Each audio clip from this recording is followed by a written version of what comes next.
ये नेटवर्क बनाना है साथियों। अब इसकी पावर समझ लेते हैं थोड़ा सा जल्दी कि इसकी पावर क्या है। मैं एग्जाम्पल से समझाऊंगा। एक बार एक राजा जो हैं वो चेस खेल रहे थे, शतरंज खेल रहे थे, और शतरंज खेलते समय उनको याद आया कि यार ये इतना अच्छा गेम है। बोला यार इतना अच्छा गेम जिसने बनाया उसको प्रस्तुत करो हमारे सामने, हम कुछ उसको इनाम देना चाहते हैं। तो वो आदमी आ गया पट्टा जिसने बनाया था, बोला साहब ये है इसने बनाया। तो ये बड़ा होशियार आदमी था, तो राजा खुश था, मूड में था। राजा ने बोला यार कुछ जो चाहे वो मांग ले यार, आज मैं बड़ा खुश हूं तेरे से, और जो चाहे वो मांग, बोल क्या चाहिए तेरे को।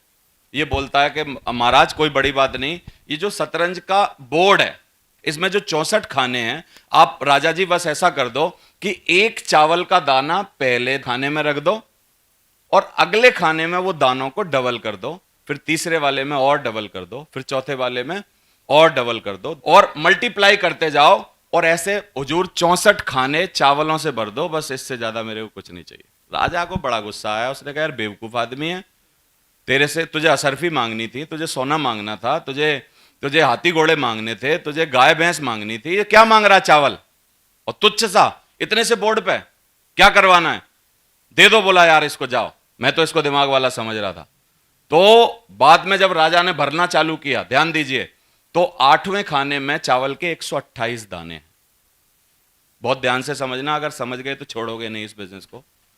क्या है, 8वें खाने में 128 दाने हैं, फिर अगले 8वें खाने में यानी 16वें खाने में 32,768 दाने हैं। यानी मल्टीप्लाई होके, मल्टीप्लिकेशन की इतनी बड़ी ताकत होती है। 24वें खाने में 8 मिलियन है, मिलियन यानी 10 लाख, और 8 गुणा 10 लाख करोगे यानी 80 लाख। कितने? 24वें खाने में 80 लाख चावल के दाने हैं। और फिर नीचे तो तुम्हारी और मेरी गणित फेल हो जाएगी। नीचे अगर कोई मैं होशियार आदमी मानूं, नीचे की संख्या को पढ़ के दिखा पाए तो ये टोटल है चावल के दानों का। फिर जब ये पढ़ नहीं पाई गई तो सारे चावलों को मिला के तोला गया, आकलन किया गया कि 1 किलो पर कितने चढ़ते हैं, तो इतने किलो पर कितने चढ़ेंगे। तो तोलने में देखिए 461 बिलियन मैट्रिक टन।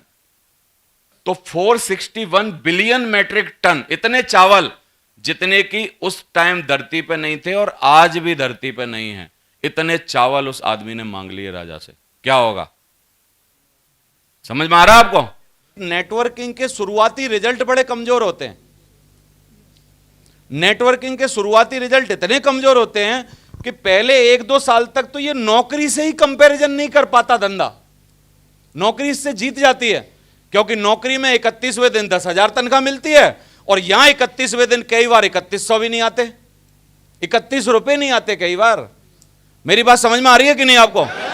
और इसलिए हमारे यहां 90% भगोड़े जो होते हैं वो शुरुआत के 1-1.5 साल में इसको छोड़ के भाग जाते हैं। अगर आपको इस बिजनेस में 1.5 साल से ज्यादा हो गया है, फिर भी आप मोटिवेटेड हो और काम कर रहे हो, तो मेरे कहने से अपनी पीठ थपथपा लो, क्योंकि आपने वो समय निकाल दिया है। क्योंकि इस बिजनेस के शुरुआती रिजल्ट कैसे होते हैं, बड़े कमजोर होते हैं। ये बिजनेस आपका पेशेंस चेक करता है शुरुआत में। ये बिजनेस आपको चेक करता है यार कितना दम है बंदे में। और दम क्या है, कोई ताकत से दम नहीं देखी जाती कि आप में वजन कितना है, आपके मसल्स कितने सॉलिड हैं। दम इस बात से देखी जाती है कि जब आप दुखी होते हो, परेशान होते हो, टीम टूटती है, आपको परेशानी आती है, तो झेलते कैसे हो।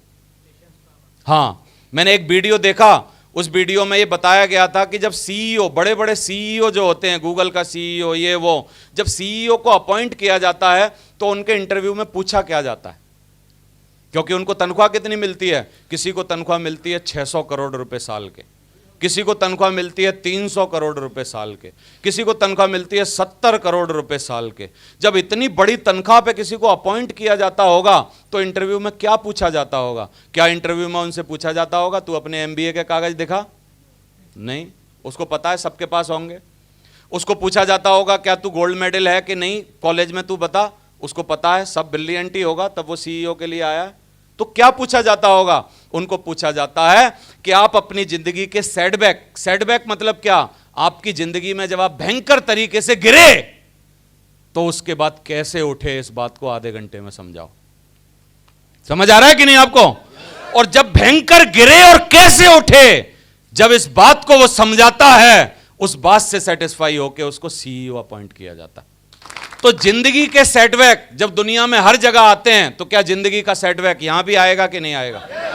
जिंदगी में जब और जगह तकलीफें आती हैं, तो हमारे यहां भी तकलीफें आएंगी कि नहीं आएंगी?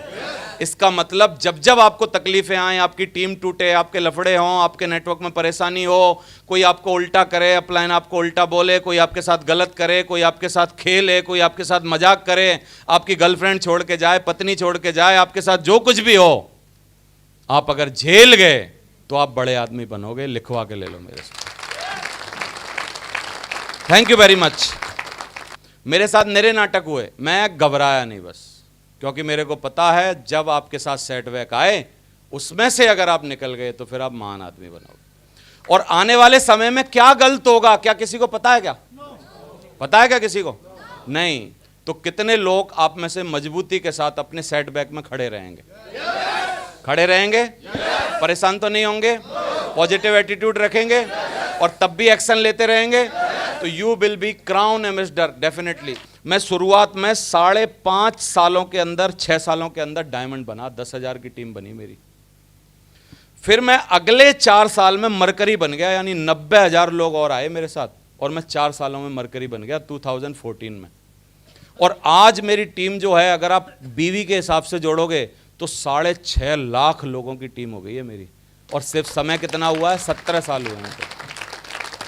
शुरुआती रिजल्ट बड़े कमजोर होते हैं। अब ये 6.5 लाख की टीम आने वाले 2, 4, 5 सालों में आप देखना 20-30 लाख की हो जाएगी, क्योंकि अब तो पंख लगे हुए हैं। धुआंधार लोग जुड़ रहे हैं, धुआंधार लोग आ रहे हैं। कहां से कौन कौन जुड़ जा रहा है मेरे को पता ही नहीं, किसी का नाम ही नहीं पता है। मेरी बात समझ में आ रही है कि नहीं आपको?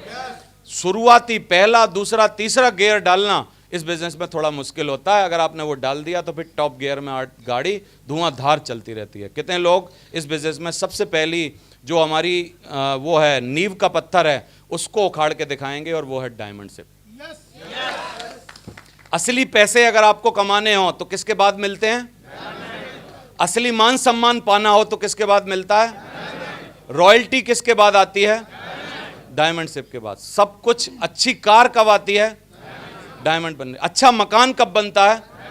देश विदेश की यात्राएं परमानेंट कब होती हैं?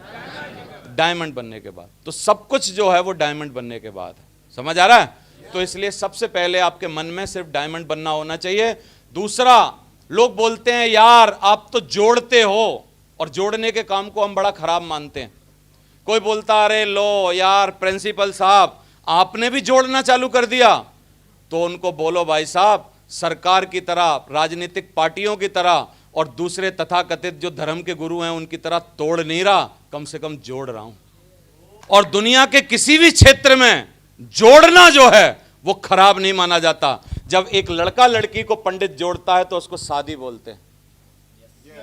जब एक लड़का लड़की को पंडित जोड़ देता है उसको शादी बोल देते हैं। एक विखंडित परिवार को जब एक वकील और जज मिलकर जोड़ते हैं उसको एक समुदाय बोलते हैं, एक परिवार बोलते हैं। और हम भी डेली प्लान दिखा दिखा के एक अपना समूह, एक पॉजिटिव लोगों का फैमिली, एक परिवार बना रहे हैं। हम तोड़ नहीं रहे, तोड़ने की राजनीति नहीं कर रहे। लोग धर्म के नाम पे तोड़ रहे हैं, राजनीति के नाम पे तोड़ रहे हैं, आरक्षण के नाम पे तोड़ रहे हैं, रंग के नाम पे तोड़ रहे हैं, जाति के नाम पे तोड़ रहे हैं। लेकिन हम सिर्फ और सिर्फ सपनों के नाम पे और सफलता के नाम पे दुनिया भर को जोड़ रहे हैं खाली। तो कितने लोग ईमानदारी से जोड़ने के व्यवसाय में काम करते रहेंगे?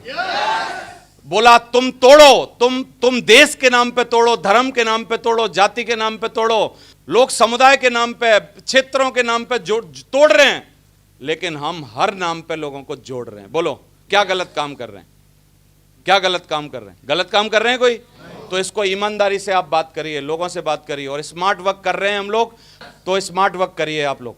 साथियों, अगर आपको ये वीडियो हमारा अच्छा लगा है, जो हमारा एक छोटा सा प्रयास है आप लोगों को सफल बनाने के लिए, आप लोगों को आगे बढ़ाने के लिए, आपकी तरक्की में चार चांद लगाने के लिए, और आपकी ओवरऑल पर्सनालिटी जो नेटवर्क मार्केटिंग के और डायरेक्ट सेलिंग के जरिए से बदल सकती है या इम्प्रूव हो सकती है, इसको अगर आपको अच्छा लगा है तो आप इसको सब्सक्राइब कर लीजिए, क्योंकि आपको नोटिफिकेशन टाइम पर मिले, कोई भी वीडियो आपकी मिस ना हो, और बेल आइकन को प्रेस करना है। Thank you very much.